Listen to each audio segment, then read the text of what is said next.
Bueno, vamos a comenzar ahora una de las conferencias más esperadas, ¿no? Un poco como la conclusión. No quiere decir que no haya más, siempre hay mucho más para enseñar, pero la conferencia de ahora es acerca de la segunda llegada. ¿Qué tres preguntas fundamentales puede hacerse cualquier persona sobre la segunda llegada? ¿Cómo, cuándo y dónde, no? Todos queremos saber cómo va a venir Cristo, cuándo va a venir Cristo y dónde.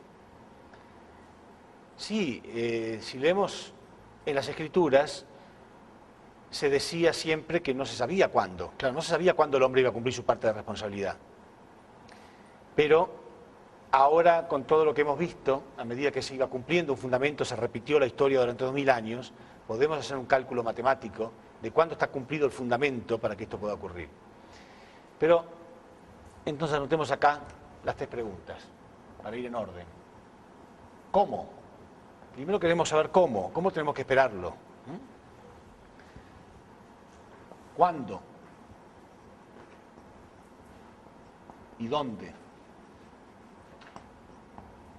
Las tres preguntas fundamentales. Bueno, ya ustedes ven que he escrito unos cuantos versículos para orientarnos claramente acerca de estas tres preguntas. No se preocupen, yo los voy a ir guiando paso a paso, pero comencemos. Si nosotros leemos en Juan 16:25, algo que ya he mencionado muchas veces, Jesús decía, os he hablado todo esto en símbolos y parábolas, pero va a llegar el día en que no les hablaré más en símbolos y parábolas, sino que les voy a hablar en forma clara. Quiere decir que muchas de las cosas están escritas en forma simbólica, pero tenemos que saber, con todo el fundamento de conocimiento que ya tenemos, cuáles son las simbólicas y cuáles son las literales. Claro, muchas veces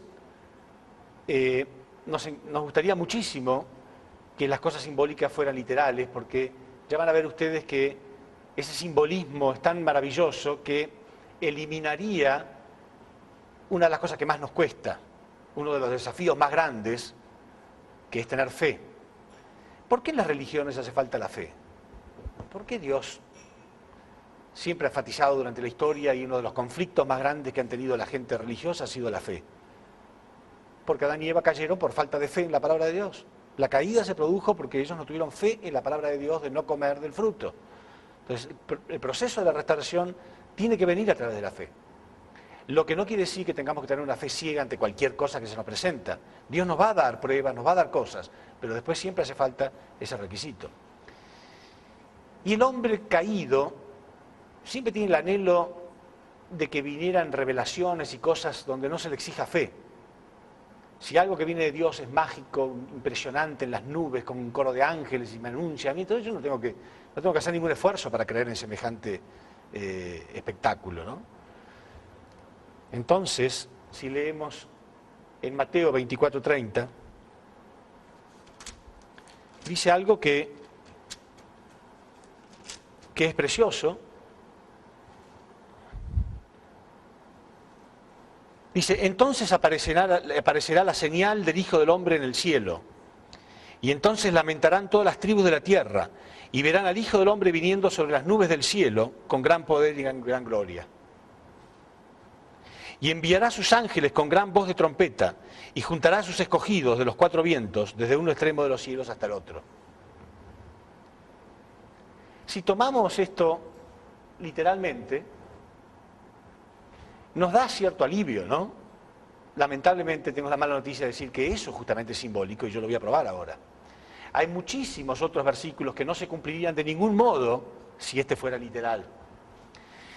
Pero digo, qué ganas que nos da que fuera literal, porque si va a venir las nubes del cielo con gran poder y gran gloria, con un coro de ángeles con trompetas, no tengo que aportar ni la más mínima fe, porque hasta el más ateo de los ateos de pronto podría creer en semejante acontecimiento, ¿sí o no?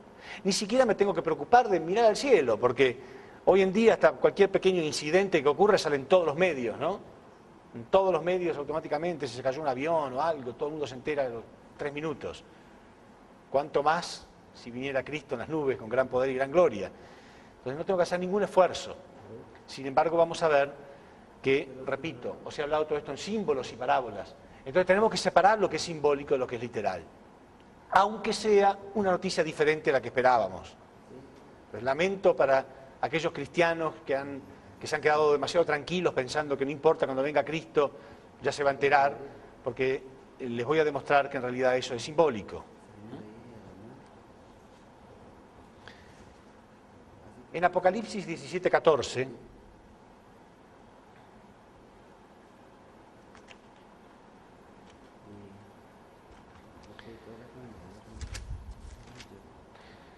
dice así: estos harán la guerra al Cordero, pero el Cordero, como es Señor de señores y Rey de reyes, los vencerá en unión con los suyos, los llamados elegidos y fieles.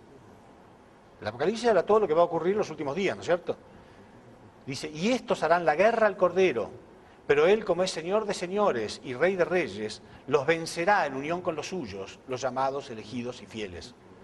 Quiere decir que cuando venga Cristo va a ser perseguido, harán la guerra al Cordero. Pero Él va a tener gente que crea en Él y gente que no crea en Él. Bueno, hombre, vamos, si realmente viene Cristo en las nubes con un coro de ángeles, ¿qué hombre podría persistir en su rechazo, en su ateísmo? Sin embargo, las Escrituras dicen que va a ser perseguido. En Lucas 17:20 dice que cuando venga el reino de los cielos en los últimos días, vendrá sin dejarse sentir. En Lucas 18:8 Jesús ya se preguntaba, pero cuando venga Él, ¿no? Ya Jesús anunciaba la segunda llegada de Cristo, ¿no? Ya vamos a ver qué clarito habló Jesús. Cuando venga Él, ¿encontrará fe sobre la tierra? Pero ¿quién no va a tener fe si viene así? Si vienen las nubes, ¿quién podría no tener fe? Pero ya Jesús se preguntaba, ¿encontrará fe sobre la tierra?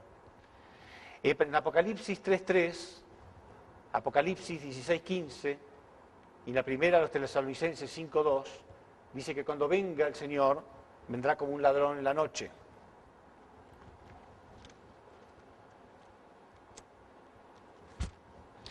¿Qué ladrón en la noche viene haciéndose anunciar con un coro de trompetas?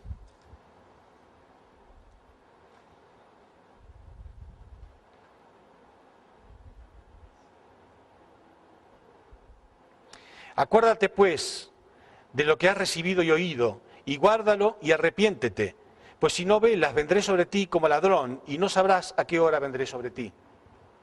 Repito, todo Apocalipsis está hablando de la segunda llegada. En Apocalipsis 12:5 ya nos habla de modo literal, repito, separar lo que es literal de lo que es simbólico.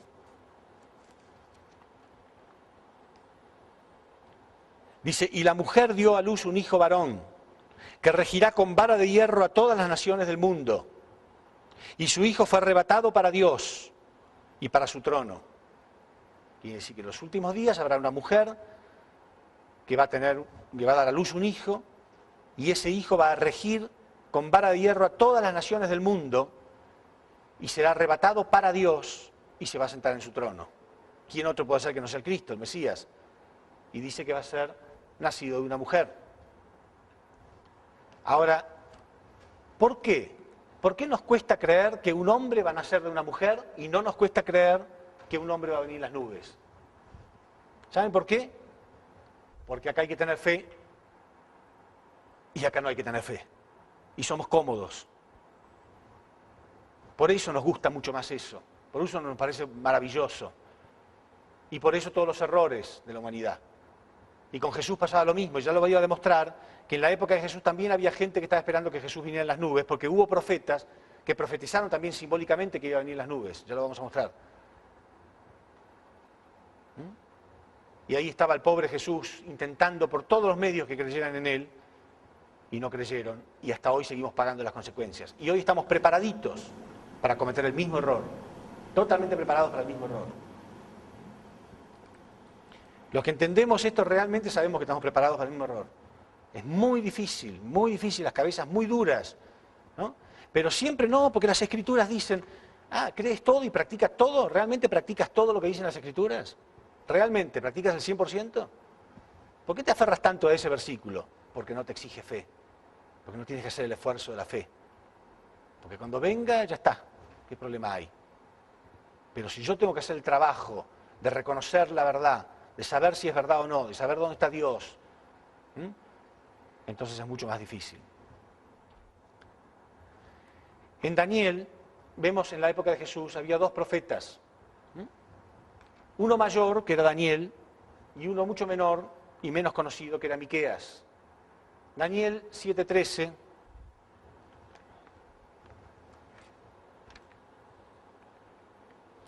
En Daniel 7:13, él dice, y yo estaba y en visiones de la noche he visto al Hijo del Hombre venir en las nubes del cielo. En cambio, Miqueas dice, sin embargo, tú, Belén, que eres la más pequeña de todas, de ahí nacerá el Hijo del Hombre. O sea, él profetizó que Cristo iba a nacer en Belén y él que iba a venir en las nubes. Algunos preguntan, ¿cuál fue cierta y cuál no fue cierta? No, las dos fueron ciertas, por supuesto. Lo que pasa es que una es simbólica y la otra es literal. No hay nada en la Biblia que no sea cierto. Pero uno es simbólico y el otro es literal. ¿Cómo nació Jesús? ¿Vino en las nubes?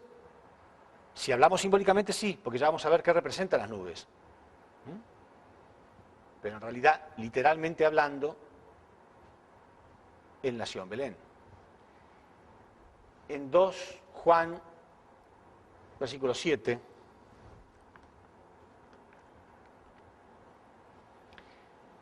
dice así, porque muchos engañadores han salido por el mundo que no confiesan que Jesucristo ha venido en la carne. Quien esto hace es el engañador y el anticristo. ¿Por qué dice esto? Porque en la época de Jesús había mucha gente que no podía creer en él porque no vino en las nubes. Había gente que no podía, que tomaba literalmente esto que había dicho Daniel, que era un profeta mucho más conocido, repito, y lo tomaba literalmente. Por eso el apóstol Juan dijo eso. Porque muchos engañadores han salido por el mundo que no confiesan que Jesucristo ha venido en la carne. Quien esto hace es el engañador y el anticristo. O sea, en la época de Jesús, repito, pasaba exactamente lo mismo.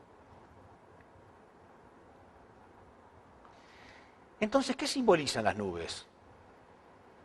Porque por todo esto vemos que, ya lo vamos a ver, que no es posible que vengan las nubes. No podrían cumplirse todas estas cosas que voy a explicar, las que ya expliqué y las que voy a explicar. Entonces, ¿qué representa realmente la nube?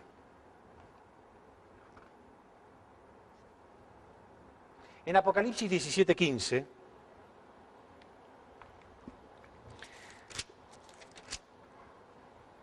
nos da una clave muy clara.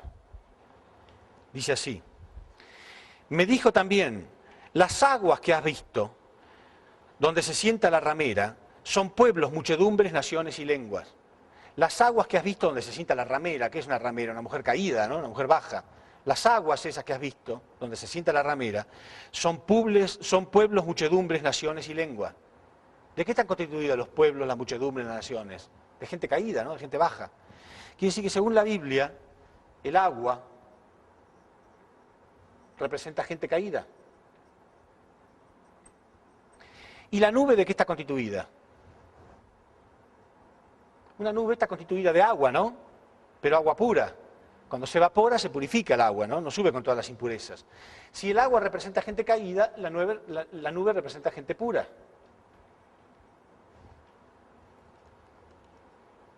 ¿Dónde nació Jesús?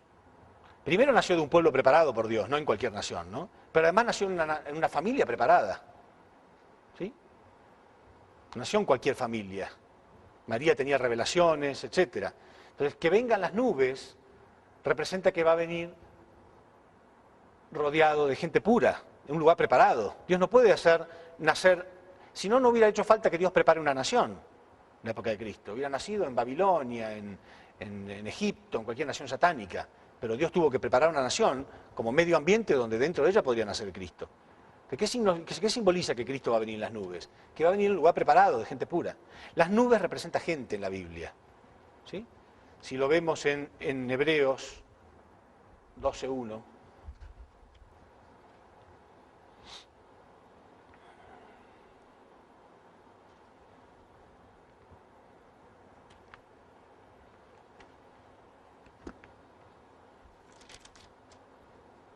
nos muestra claramente que las nubes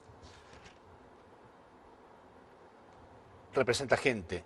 Dice, por tanto nosotros también, teniendo en derredor nuestro esta gran nube de testigos. Hebreos capítulo 12, versículo 1. Muestra claramente que la nube representa gente. También teniendo nosotros alrededor nuestro también esta gran nube de testigos.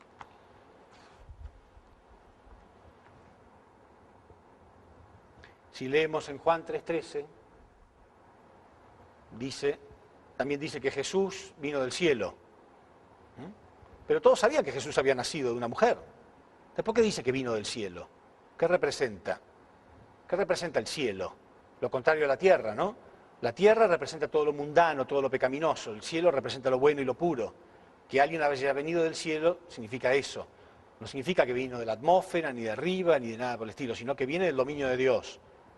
Nació en el dominio de Dios. Eso es lo que representa. No literalmente la atmósfera, ¿no? O las nubes. Entonces, ¿qué es lo que podemos esperar realmente? ¿Qué es lo que podemos esperar en estos tiempos? Sabemos que el Mesías va a nacer, en algún lugar, lo dice claramente la Biblia, va a nacer de una mujer, nacido de una mujer. Porque aparte es obvio, ¿para qué viene el Mesías? ¿Cuál es la misión del Mesías? En su segunda llegada, el Mesías viene en la posición de tercer Adán, ¿no es cierto? El primer Adán cayó en el jardín del Edén, el segundo Adán, Jesús, fue crucificado, y entonces ahora en el tercer intento, el Mesías viene en la posición de tercer Adán. ¿Cuál era la misión de Adán?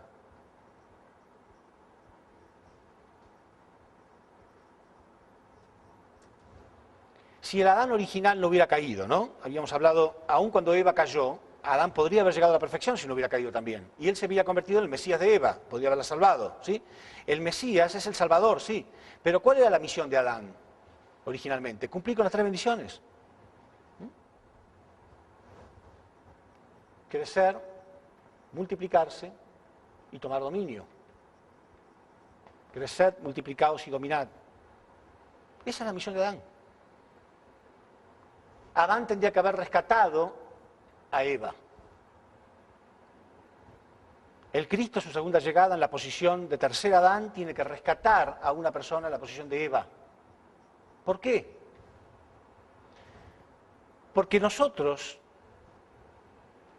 somos huérfanos de padres verdaderos. La humanidad es huérfana. Los padres de la humanidad cayeron bajo el dominio satánico y nos convirtieron también a la fuerza en hijos de Satanás. Somos huérfanos, la humanidad quedó huérfana. Entonces Dios va a enviar padres verdaderos de nuevo, va a restaurar a los padres verdaderos de la humanidad verdadera centrada en un Dios verdadero. Primero tiene que crecer hacia la perfección. Una vez que crece hacia la perfección puede rescatar a una persona en la posición de Eva, ¿sí? Para convertirse en los padres verdaderos. Y entonces sus hijos serán hijos verdaderos. Familia verdadera, sociedad verdadera, naciones verdaderas, un mundo verdadero. Y nosotros tendremos que ser injertados, todos los que estamos fuera de este dominio, todos los que están fuera del dominio de Dios, tienen que ser injertados acá. Esto lo podemos leer en Gálatas 4:4, en Romanos 11:17.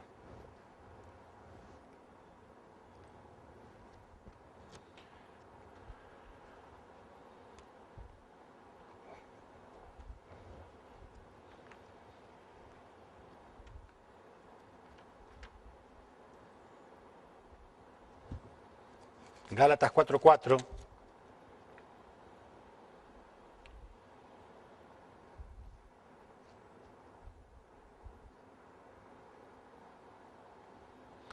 Pero cuando vino el cumplimiento del tiempo, Dios envió a su Hijo, nacido de mujer y nacido bajo la ley, para que redimiese a los que estaban bajo la ley, a fin de que recibiésemos la adopción adoptiva. La filiación adoptiva, perdón. Para que recibiésemos la filiación adoptiva. O sea, que nos convirtiéramos en hijos adoptivos. ¿Por qué nosotros tenemos que ser readoptados por Dios?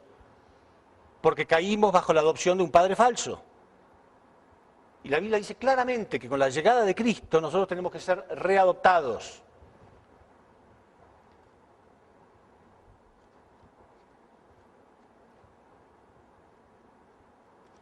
en Romanos 11:7.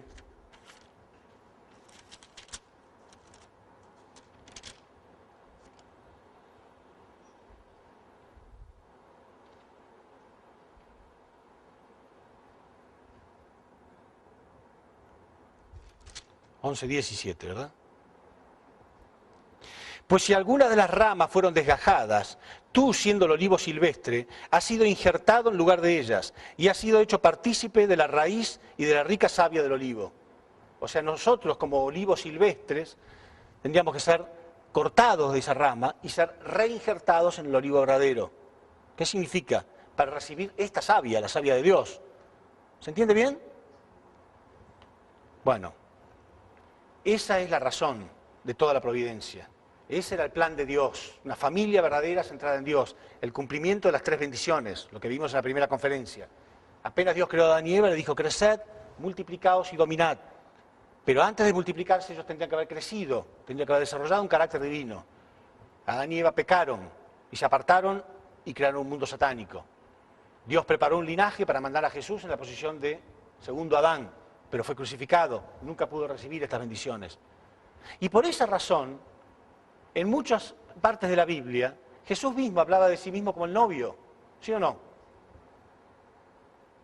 ¿Por qué? Porque él venía en la posición de esposo, de novio o de esposo, dicen algunas cosas. Pero un esposo tiene que tener a su esposa. Ah, no, pero eso es simbólico. Todo al revés. Lo que es simbólico lo tomamos como literal, lo que es literal lo tomamos como simbólico. Eso es literal. Él venía en la posición de esposo. Él quería cumplir con esto. Y vamos a ver que lo dice claramente que se va a cumplir en la segunda llegada. Y lo dice muy claramente.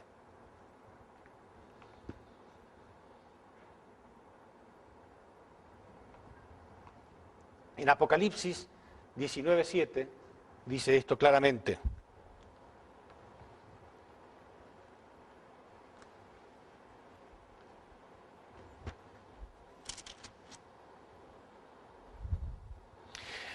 Gocémonos y alegrémonos y démosle gloria, porque han llegado las bodas del Cordero, y su esposa se ha preparado, y a ella se le ha concedido que se vista de lino fino, limpio y resplandeciente, porque el lino fino son las acciones justas de los santos.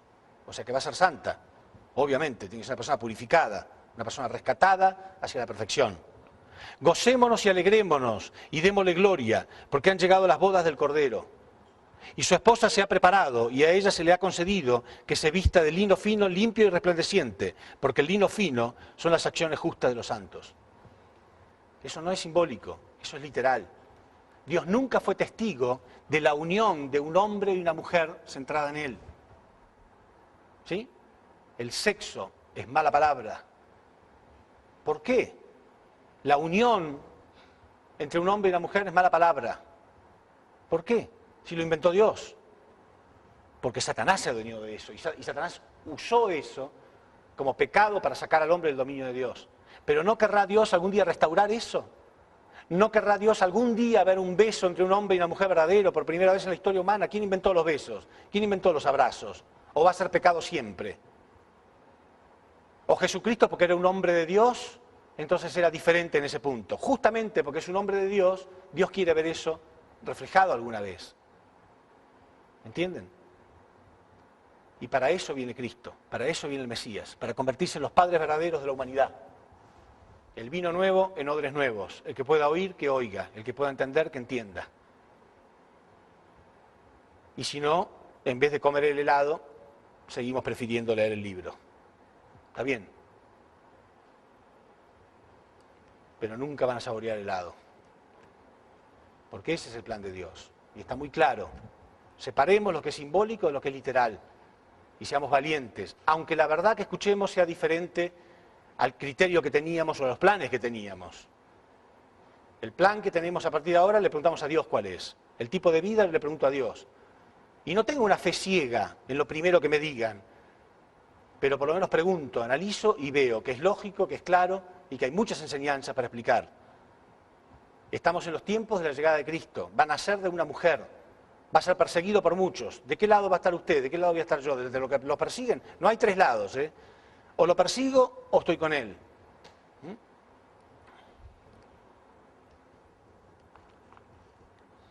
Si esto es lógico, tiene que haber muchos versículos que lo muestren. Vamos a ver qué dice Jesús al respecto. Vamos a ver qué es lo que decía. En Apocalipsis 10:17 dice que en los últimos tiempos, vamos a leerlo, será el fin de los misterios.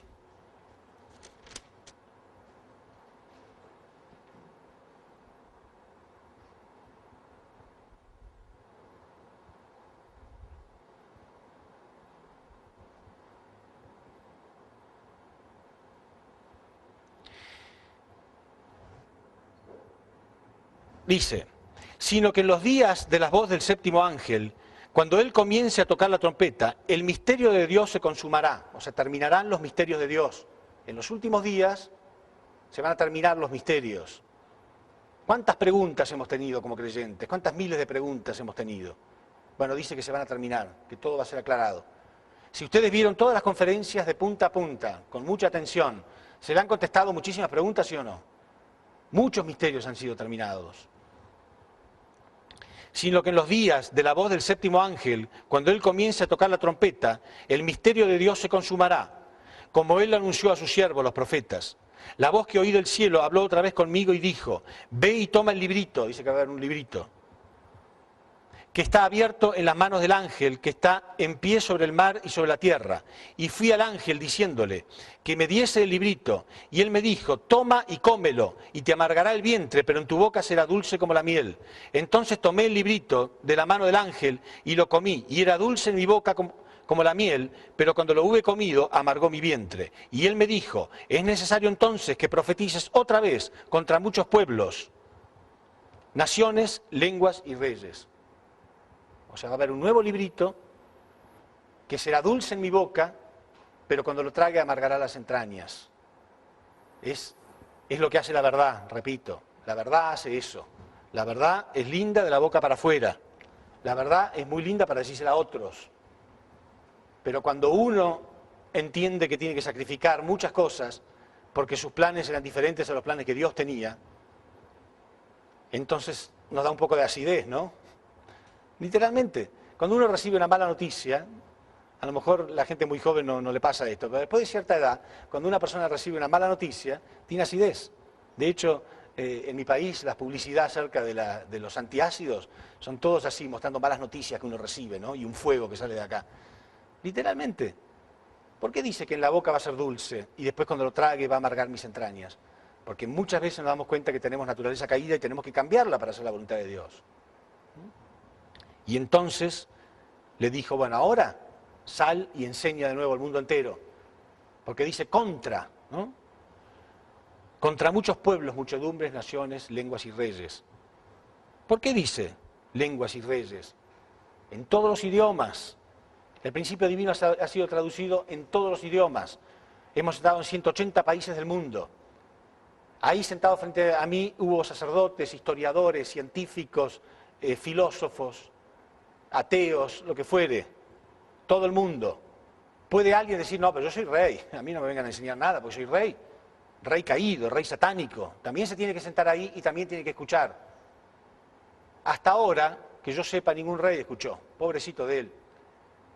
Estén contentos de no ser reyes, en serio, porque el humilde es más fácil de invitarlo, que venga y que escuche.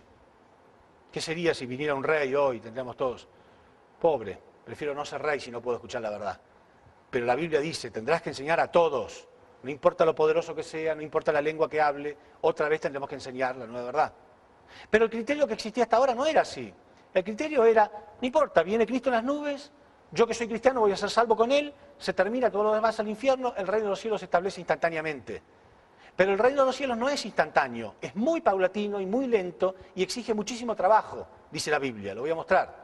Mucho trabajo, porque en 3 renglones se dice, tendrás que profetizar nuevamente contra muchos pueblos, muchedumbres, naciones, lenguas y reyes. Pero 3 renglones, a mí ya me lleva 26 años y soy uno de los más pequeños. Al fundador de nuestro movimiento, a Sun Myung Moon, reverendo Sun Myung Moon, le lleva ya 70 años. 70 años, tiene 86 años y recibió la primera revelación a los 15, 16 años. Y todavía falta mucho. Entonces, algo que se dice en 3 renglones lleva muchísimo trabajo. A lo mejor alguno que está ahí en su casa o acá sentado piensa, qué bueno, qué suerte que esta gente está haciendo el trabajo. Olvídenlo, ustedes también tienen que hacerlo. Esto no es solamente para que ustedes se enteren de la nueva verdad, sino para que la aprendan y salgan a enseñarla. Cada uno que haga esto va a obtener grandes bendiciones, pero tienen que aprenderlo y salir a enseñarlo. Estamos en los últimos tiempos, hay que profetizar de nuevo, hay que enseñar la nueva verdad. Tengo mucho que enseñarles, pero ustedes no lo entenderían, decía Jesús. Pero cuando venga Él, el Espíritu de la verdad, los va a guiar hacia la verdad completa. Y entonces tendrán que profetizar nuevamente contra muchos pueblos, muchedumbres, naciones, lenguas y reyes. Y así el reino de los cielos se va a construir poco a poco. No va a ser instantáneo. ¿Quiere que se los pruebe?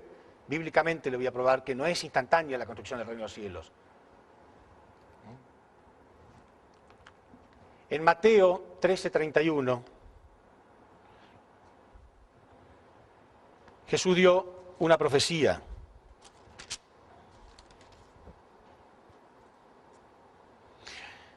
Una parábola, perdón. Otra parábola les refirió, diciendo, el reino de los cielos será semejante al grano de mostaza que un hombre tomó y sembró en su campo, el cual, a la verdad, es la más pequeña de todas las semillas, pero cuando ha crecido es la mayor de las hortalizas, y se hace árbol, de tal manera que vienen las aves del cielo y hacen nidos en sus ramas. Así será el reino de los cielos, decía Jesús. Otra parábola les refirió diciendo, el reino de los cielos es semejante al grano de mostaza. Si ustedes siembran una semilla, ¿no? Y la riegan, le ponen todo lo que necesita, ¿está creciendo o no? Sí, ¿no? Ahora, ¿se les ocurriría a ustedes poner un banquito al lado y mirarla a ver cómo crece? Tendrían que tener mucha paciencia, crece muy lentamente, pero está creciendo. Y así será el reino de los cielos. Es paulatino, ¿no? Es paulatino, lleva tiempo, va creciendo poco a poco y hay que regarlo, hay que cuidarlo, ¿no? Y entonces así será el reino de los cielos. Empieza con algo muy pequeño. ¿Por qué eligió Jesús el ejemplo de la semilla de mostaza? Porque es la más pequeña de las semillas, dijo. Pero dio el ejemplo de que comienza con una sola semilla. ¿Cuál es esa semilla? El tercer Adán. Es un hombre. Un hombre, en estos tiempos, que se sabe que hay alrededor de 6.000 millones de habitantes en la Tierra. Es uno. Uno con 6.000 millones de habitantes satánicos. Ya sé, hay gente con fe, hay gente que cree, pero tenemos pecado, estamos en el mundo satánico. Entonces es una pequeña semilla. Y él tiene que lograrlo. Él tiene que lograrlo, tiene que primero descubrir la verdad. La va a recibir a la verdad, dice la Biblia. Y Jesús se la va a revelar, dice la Biblia. Jesús dijo que Él se la va a revelar. Este hombre, el fundador del movimiento de unificación, Sun Myung Moon, movimiento que está en 180 países del mundo enseñando esta verdad, cuando tenía 16 años, recibió una revelación de Cristo. Pero la revelación de Cristo no fue automáticamente todo el principio divino. Fue la misión que Él tenía. ¿Quién era Él?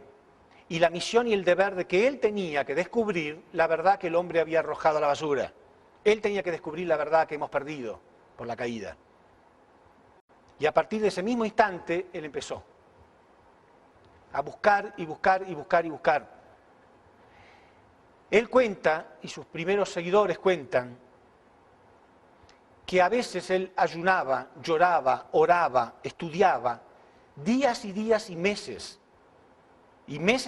para obtener a lo mejor un sí, nada más. Dios le revelaba sí, nada más, una palabra, o a veces era no. Entonces tenía que volver a escudriñar las Escrituras, preguntar, orar, ayunar, y se fue abriendo espiritualmente. Ustedes saben que nosotros tenemos sentidos espirituales y sentidos físicos, sentidos físicos y sentidos espirituales. Él se fue abriendo espiritualmente hasta que empezó a hacer contacto, después de que recibió esta revelación de Jesús, empezó a hacer contacto con personajes en el mundo espiritual, para poder averiguar cuál era el fracaso de cada uno. Muchas personalidades que habían fracasado, no sabían que había fracasado. Cam no sabía que por culpa de él, por no haberse unido a Moisés, por no haberse unido a Noé, había habido grandes fracasos. Moisés mismo no sabía el fracaso de la roca, lo que esto simbolizaba, lo que esto representaba, el golpear la roca cuando no tendría que haberlo hecho. Muchas personalidades ni siquiera sabían cuál había sido su verdadero pecado. Él fue investigando uno por uno el mundo espiritual. Años y años y años. para que hoy nosotros nos sentemos ahí y veamos la lógica total del principio divino. Porque hace mucho que estoy hablando, ¿no? Pero todo fue concreto, ¿no es cierto? Todo fue lógico, todo fue bíblico, todo fue a través de la historia, todo fue demostrado paso a paso. Pero no crean que se descubrió así nomás. Porque es como el grano de mostaza. Otra parábola les dijo.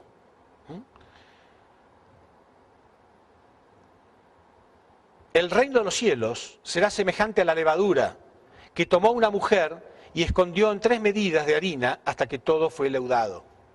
De nuevo, ¿no? Ponemos levadura en la masa y se va levantando poco a poco. Con todo esto Jesús quería mostrar que el reino de los cielos es un trabajo arduo que va creciendo poco a poco.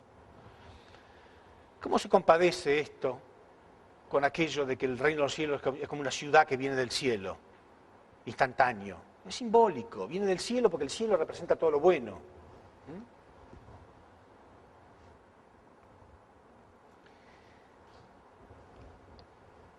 Y los que tuvimos la triste misión de pegar los golpes fuimos nosotros. ¿Se cree que nos divirtió? Ahora es fácil, es más fácil, hay más fundamento, ¿no? Pero cuando en los comienzos era muy difícil explicar ciertas cosas. La gente no quería recibirlo, era muy duro, recibíamos mucha persecución.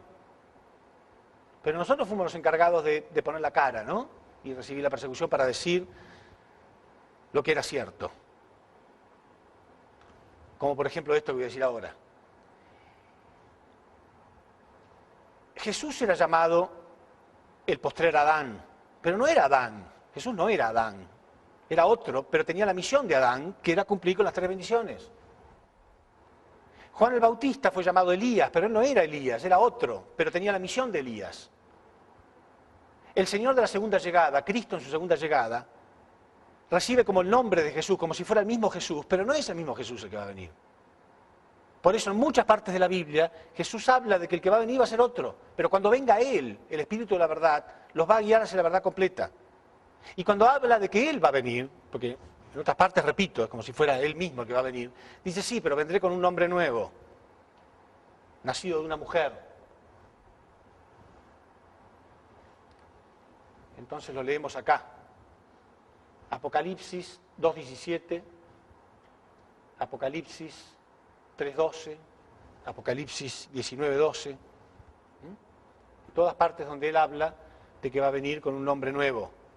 Acá habla de una piedrecita blanca, la piedra que representaba, dijimos, la roca representa a Cristo, ¿sí?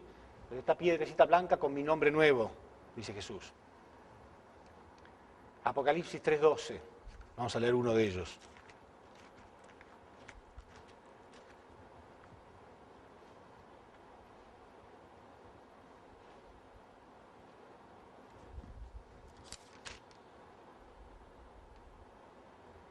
Al que venciere, yo le haré columna en el templo de mi Dios, y nunca jamás saldrá de allí.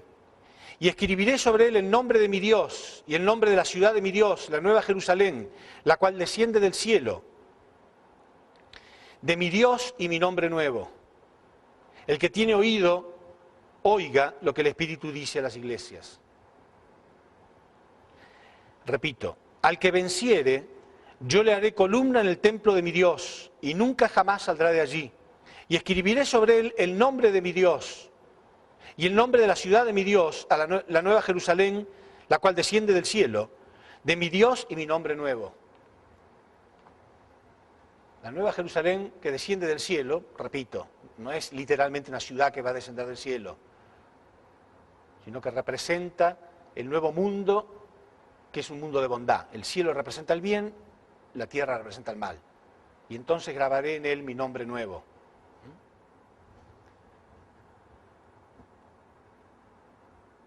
Entonces todo esto contesta la primera pregunta. ¿Cómo?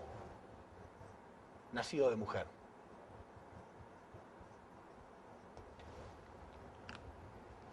Fíjense ustedes, ¿no? Viviendo en el siglo XXI, tenemos que explicarle a la gente que un hombre va a nacer de una mujer, porque así es como vienen los hombres a este mundo. Pero bueno, esa es la confusión, ¿no? Por eso decía yo que Satán nos deja creer cualquier cosa que queramos creer. Él no se opone que tengan mucha, mucha fe. Cualquier cosa que ustedes quieren creer, Él les va a permitir que lo crean, menos la verdad. Entonces, la persona que no tiene fe, Él lo llena diciendo, no, está bien que no tenga fe, porque Dios no existe. Entonces lo convierte en un ateo total. Y el que tiene fe, bueno, entonces lo lleva hasta el otro extremo, ya cree cualquier cosa, ¿no? Menos la verdad. Entonces al final terminamos creyendo un montón de cosas confusas sin separar lo que es simbólico de lo que es literal. Entonces la respuesta es simple. ¿Cómo va a venir? Nacido de una mujer. Y no cometamos los mismos errores que se habían cometido hace 2000 años atrás, donde confundieron lo simbólico con lo literal, y muchos estaban esperando al Mesías en las nubes, y muchos estaban esperando que el Mesías fuera un rey espectacular. Una vez le pregunté a un invitado que tenía, ¿no? Mientras estaba dando las conferencias, le pregunto, ¿y qué harías tú si supieras que el Mesías está en la tierra? Él me contestó, yo me dejaría crecer el pelo, me dejo crecer la barba, me pongo una túnica y sandalias y lo seguiría. Yo le dije, a lo mejor te vas a ver muy ridículo, porque a lo mejor él se viste de saco y corbata. Porque Jesús se vestía así, no porque fuera el uniforme de Mesías. No lleva un uniforme. Se vestía así porque la gente se vestía así. ¿Entienden? Pero ya tiene un precriterio, ya tiene un preconcepto. Ya él tiene un concepto. Así va a ser. ¿Y si es negro? ¿Qué van a pensar millones de blancos, sobre todo blancos americanos, que son tan conservadores, para decirlo de modo más suave? ¿Lo van a aceptar fácilmente? ¿Y si es blanco? ¿Qué van a hacer millones de negros? ¿Lo van a aceptar fácilmente? Tenemos que estar preparados para que sea como es, ¿no? Pero no, ya lo estamos imaginando. Y vieron ustedes cómo las películas lo pintan a Jesús, ¿no? Ojitos celestes, medio rubión, muy bonito, ¿no? Jesús es de Medio Oriente, ¿no? Los de Medio Oriente no son así. Probablemente Jesús tenía una nariz grande, a lo mejor era muy diferente. A lo mejor aún gente cuando vaya al mundo espiritual lo vea a Jesús y se quede desilusionado. ¿Por qué lo pintamos blanquito, ojos celestes y siempre con las manos así y todo? ¿Por qué? ¿Por qué tenemos ese criterio? Seamos amplios. Jesús es como es, tiene su personalidad. En serio lo digo. A lo mejor es negro. A lo mejor es blanco. A lo mejor es amarillo. A lo mejor es lo que fuere. No importa. Lo que importa es la verdad que trae. Porque Jesús dijo, por su fruto lo conoceréis. No dijo, no se preocupe que va a ser tan lindo que se van a dar cuenta enseguida. No, en serio, ustedes se ríen. Pero hay gente que tiene este criterio. Hacemos lo mismo con el prójimo, ¿no? Y me agrada, entonces me gusta. Si no me agrada. Pero hay que ver su corazón, hay que ver qué frutos tiene, a ver qué clase de persona es. ¿No? Por su fruto los conoceréis. Porque nos podemos estar preparando para cometer un error.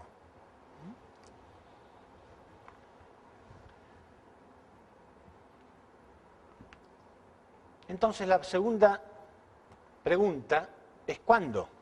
¿Cómo podemos saber cuándo? ¿Podemos saber cuándo? Sí. Ya hemos dado la conferencia de los paralelos históricos. ¿Sí? En la conferencia de los paralelos históricos podemos saber realmente cuándo está cumplido ese fundamento. Veamos, repitamos lo que hemos visto, ¿no?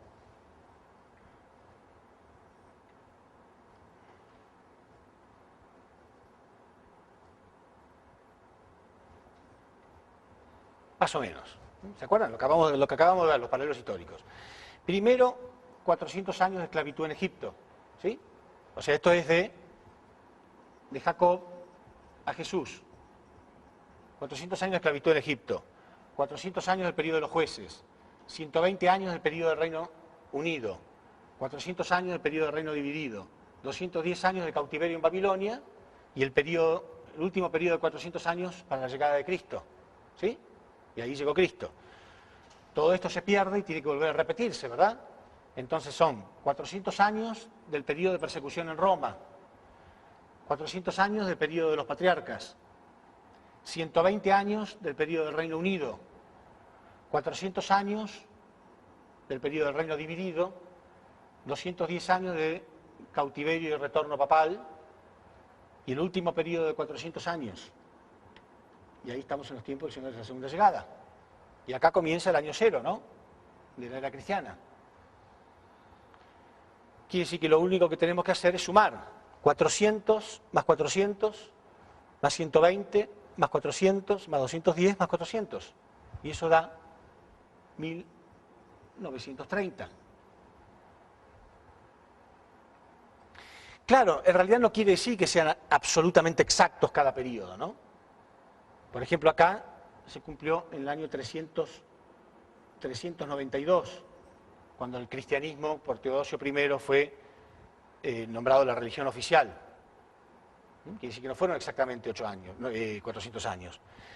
En cambio acá sí, acá fueron exactamente 400 años. 400 más 400 da 800, fue en el año 800.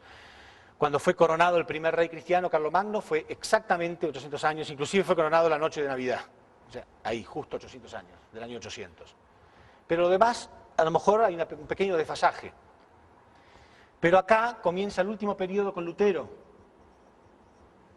Al igual que acá comienza el último periodo con este reformista que fue Malaquías. Bueno, acá comienza con Lutero. Y Lutero comienza la reforma en el año 1517. Ahí comienzan los últimos 400 años, ¿sí? Entonces, 1517 más 400, más estos 400, da 1917. Quiere decir que la respuesta es entre 1917 y 1930. Entre 1917 y 1930 estaba todo el fundamento ya establecido. Ya no hubo más fracasos, tuvo todo el fundamento establecido para que llegara el Señor. Entonces la respuesta es entre 1917 y 1930. Sin embargo, la humanidad tenía que pagar la última indemnización, porque ya viene fundamento de fe y de sustancia a nivel mundial, ¿no es cierto? La última indemnización antes de que llegue el Mesías. Por eso en 1914, estalla la Primera Guerra Mundial. La primera vez en la historia que el mundo entero se encontraba en una guerra, Caín y Abel a nivel mundial.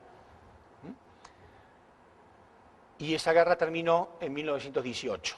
Entonces, con esa indemnización estaban las condiciones dadas para que pudiera nacer el Mesías.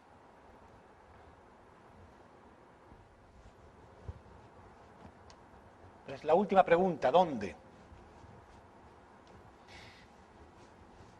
Bueno, antes vemos que ese paralelismo, ¿no? 4.000 años de historia, no es un invento, no es un invento. A veces alguien quiere creer que es un invento porque, repito, le cuesta sentir que ahora tiene una responsabilidad para cumplir. Pero nadie puede inventar 4.000 años de historia que se repiten así perfectamente. Seamos sinceros. Nos guste o no nos guste, seamos sinceros. Decimos, ok, es verdad, esta gente tiene un mensaje claro. Hay un patrón en la historia está demostrando que hay un patrón que se ha repetido y están en estos tiempos. Y si no se animan, si no van a cumplir con su parte de responsabilidad, por lo menos cállense la boca. Pero a veces uno, ¿no? Es como aquel hermano que no tiene ganas de hacer nada en la casa, entonces porque su hermano está lavando los platos, él lo acusa, ¿no? Ah, tú porque quieres quedar bien, en realidad tú eres siempre el mismo, lo haces, ¿no? Entonces lo persigue, lo desanima, ¿no? Para que ninguno de los dos haga nada, entonces él no se siente tan mal tampoco, ¿no? Si un hermano es muy travieso, muy desobediente, y el otro es bueno y cumple con sus deberes, este se siente mal. Y el único modo de sentirse un poco mejor cree que es haciendo que el otro no lo haga tampoco. Entonces hay gente que está ahí constantemente tratando de ver cómo puede parar a los demás. Si usted no va a hacer nada, si ustedes no van a hacer nada, si no tienen ganas de cumplir con Dios, por lo menos cállense la boca. No obstaculicen encima al que tiene fe. Escribas y fariseos hipócritas, porque vosotros cerráis en los cielos a la gente, porque ni vosotros entráis, ni dejáis entrar a los que podrían entrar, para no sentirse tan culpable, ni entran ni dejan entrar a otros. por lo menos tengan la nobleza de no perseguir al que tiene un poco de fe y está tratando de hacer algo.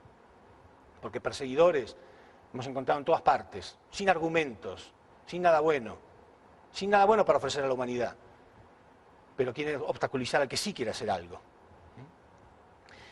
¿Dónde? ¿Dónde va a ocurrir esto?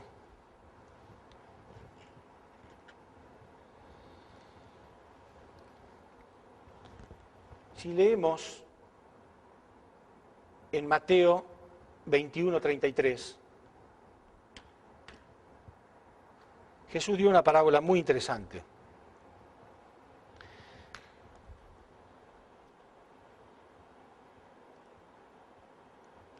Tratando de responder lo que le preguntaban, ¿de dónde va a ser? Porque se imaginan ya cuando Jesús empezó a hablar de la segunda llegada, todo el tiempo era, bueno, ¿cómo? ¿Cuándo? ¿Dónde? ¿No?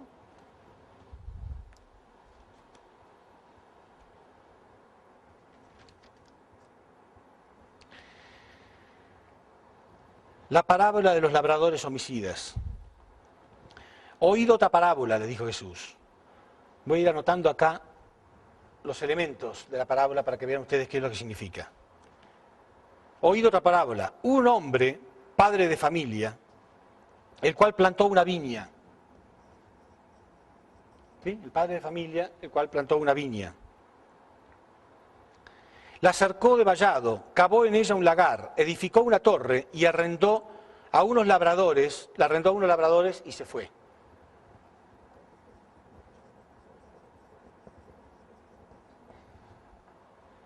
Padre o dueño, ¿no? El dueño de la viña.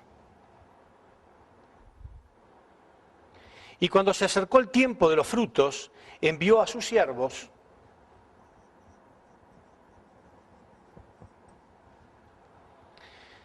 a los labradores para que recibiesen sus frutos. Mas los labradores, tomando a los siervos, a uno le golpearon, a otro le mataron y a otro le apedrearon.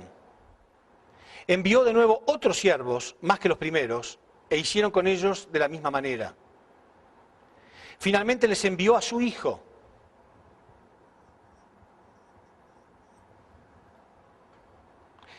Diciendo, a este no le matarán, porque es mi hijo. A mi hijo no le matarán. O sea, con la esperanza de que a su hijo no lo iban a matar. Mas los labradores, cuando vieron al hijo, dijeron entre sí, este es el heredero, venid, matémosle y apoderémonos de su heredad. Y tomándole, le echaron fuera de la viña y le mataron. Cuando venga pues el señor de la viña, ¿qué hará con aquellos labradores? Y los discípulos le contestaron, a los malos destruirá sin misericordia y arrendará su viña a otros labradores.